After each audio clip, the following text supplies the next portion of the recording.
recording College Station taking on Wright State. The winner of that gets Marquette. Florida State and Bucknell in Charlotte at the home of the Charlotte 49ers. The winner of that game gets South Carolina. And how about Missouri and Drake with a very partisan Drake crowd in Iowa City trying to pull off the upset against Sophie Cunningham in Missouri. Drake, one of the best mid-majors in the country. Maria Taylor will get you up to date on everything going on in this window on day one of the NCAA Women's Championship. Megan Gustafson awaits in the second round. 30 and 16 again. Leading scorer in the country.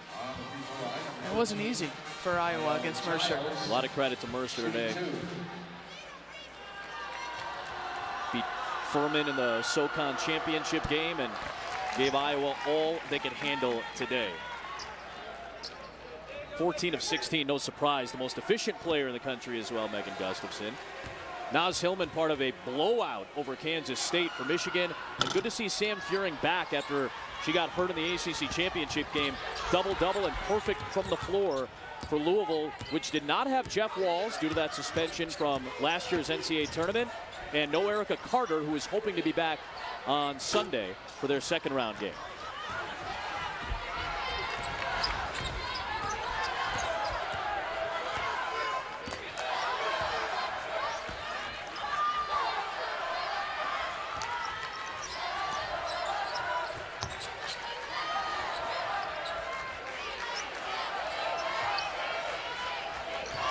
Wilson thought about it. Another offensive rebound for Stacia Carey, beating Wilkins to the punch. And Courtney picks up a foul. Her second. Jasmine Lister on the left. Shea Ralph, a Hall of Famer here at UConn, on the right. Part of the coaching staff for Gino Auriemma and the Huskies as they begin their scout for Buffalo and Rutgers. UConn is a 2 seed for the first time since 2006. Gets set to take on the NCAA tournament first-timers, the Towson Tigers from the CAA.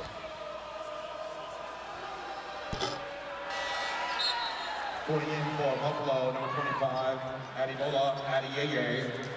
2 fouls for Adeyeye in the first quarter. She comes in for Wilkins. Stacia Carey, who's playing in her 3rd career NCAA tournament game after 2 with Pitt as a freshman. In fact, had a double-double in her debut against Chattanooga a few years back. That was an upset win over a top 25 Chattanooga team. Stacia Carey back at the big dance. Morrison lost it, taken away by Wilson. Wilson, no. Mack, yes. Just like that, after trailing by 8, they've rattled off 10 of the last 12.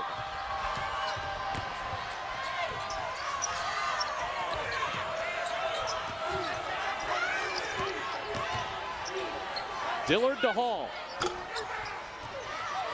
Rebound in traffic by Broughton.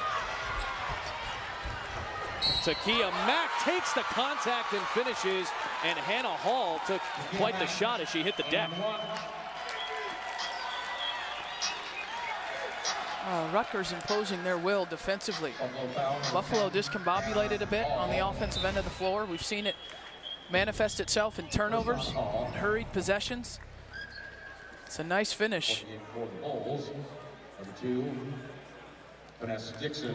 Mack had that leg out, not maliciously. She was trying to plant to jump into the air, and Hall just got the worst of that leg. Landed hard on that arm. She is about 5'0" and 100 pounds. She is all muscle. I think she might have gotten the bone on that. And you see the red on the elbow right there. She gets checked out by Megan Lassie, the athletic trainer for Buffalo. That girl's tough as nails.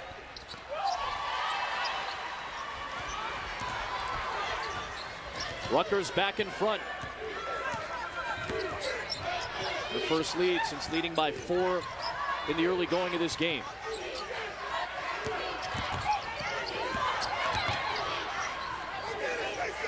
Finesse Dixon, the redshirt freshman, checked into the game for the injured Hall. He's getting tended to right now still.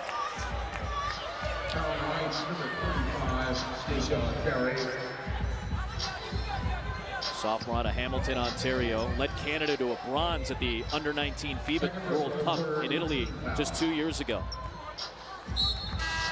Sub for the Knights, number 44, Jordan Wallace. There goes Hannah Hall back towards the front of the bench.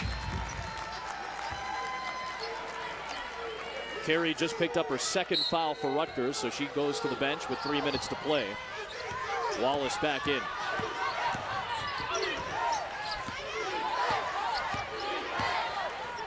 So Finesse Dixon at the controls now for Buffalo. 3-second violation called against Adeyeye. There's the intensity and the fire of Felicia Leggett-Jack, the 52-year-old Syracuse native. A long road to get to her second head coaching job. Remember, she's been in the Big Ten. She was assistant at Indiana, then took over as head coach. Morrison clears the rebound.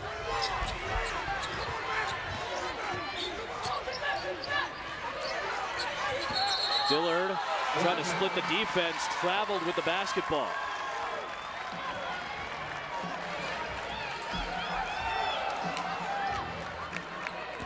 Another turnover for Buffalo. As you said it, Rutgers playing right into the Scarlet Knights' hands. Well, the thing about it is it doesn't stop.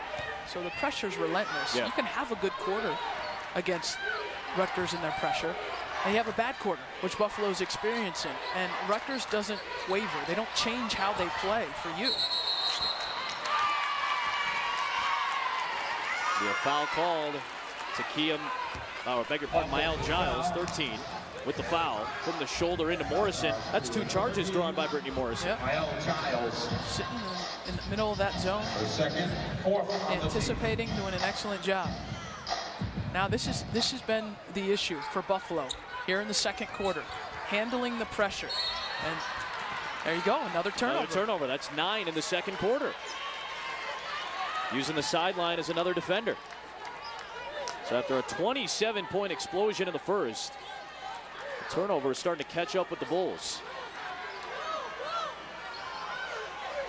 Rutgers led the Big Ten in terms of forcing turnovers, and they led the Big Ten in steals this year. And that's a trend that you can chart a long way back, about a quarter of a century, ever since C. Vivian Stringer took over as head coach. Again, not with the team today. Good flip on the hook by Jordan Wallace. And Rutgers ties its largest lead.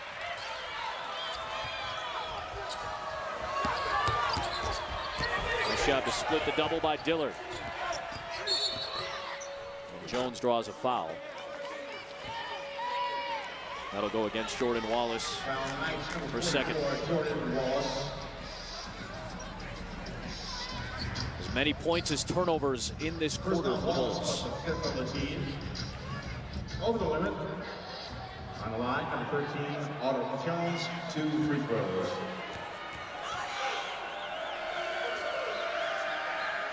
Last time any team other than a Big Ten team won the NCAA wrestling championships, 2006. It's going on in Pittsburgh right now. Penn State off to a good start. You can catch the semifinals tonight at 8 Eastern on ESPN and the ESPN app. Multi-mat coverage on ESPN3. You can visit NCAA.com for info on all 90 championships. You called a few of those, didn't you? 5 of them, in fact. Saturday night at the NCAA Wrestling Championships, one of the best college events you're going to find. How about that shot by Mael Giles? Her 4th career three-pointer on 16 attempts. It's a good time for it. To give Rutgers its largest lead at 5. What a push by the Scarlet Knights in the second at both ends.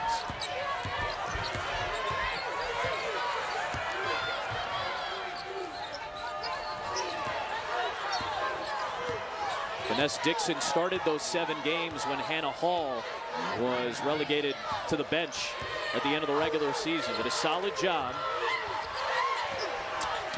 But still a freshman. Nearly turned it over. Saved it to Dillard. Step back. Late in the clock.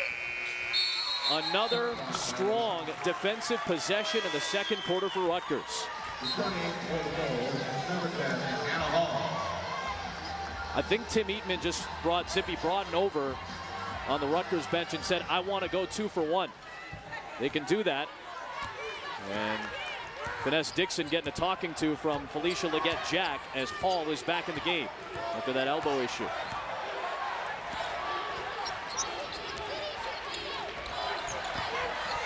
Giles off target. They can hold for the final shot if they get the offensive rebound, but it's a jump ball going to Buffalo. They can hold for the final shot now.